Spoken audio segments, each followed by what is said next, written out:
is it that we don't seem to be able to adjust ourselves to the physical environment without destroying it?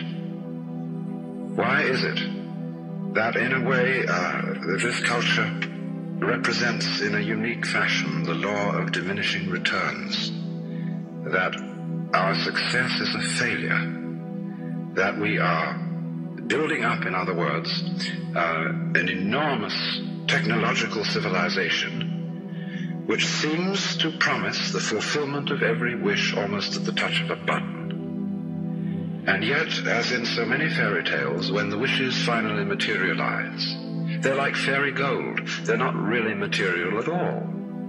In other words, so many of our products, our cars, our homes, our clothing, our food, it looks as if it were really the instant creation of pure thought.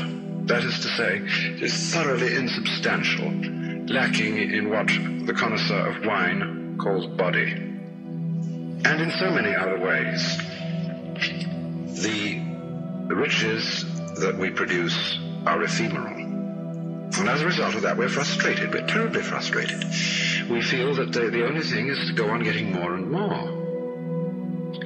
And as a result of that, the whole landscape begins to look like the nursery of a spoiled child who's got too many toys and is bored with them and throws them away as fast as he gets them, plays them for a few minutes.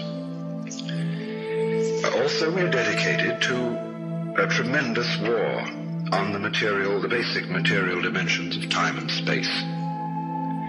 We want to obliterate their limitations. We want to get everything done as fast as possible. We want to convert the rhythms and the skills of work into cash, which indeed you can buy something with, but you can't eat it. And then rush home to get away from work and begin the real business of life, to enjoy ourselves. You know, for the vast majority of American families, what seems to be the real point of life, what you rush home to get to, is to watch an electronic reproduction of life. You can't touch it, it doesn't smell, and it has no taste. You might think that people getting home to the real point of life in a robust material culture would go home to a colossal banquet or an orgy of lovemaking or a riot of music and dancing. But nothing of the kind. It turns out to be this purely passive contemplation of a twittering screen. You see mile after mile of darkened houses with that little electronic screen flickering in the room. Everybody isolated, watching this thing, and thus in no real communion with each other at all. And this isolation of people into a private world of their own is really the creation of a mindless crowd.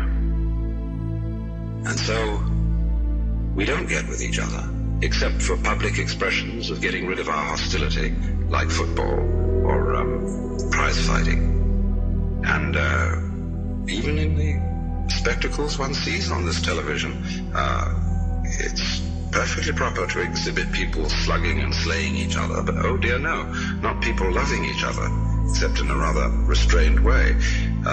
One can only draw the conclusion that the assumption underlying this is that expressions of physical love are far more dangerous than expressions of physical hatred. And it seems to me that a culture that has that sort of assumption is basically crazy and devoted, unintentionally indeed, but nevertheless in fact devoted, not to survival, but to the actual destruction of life.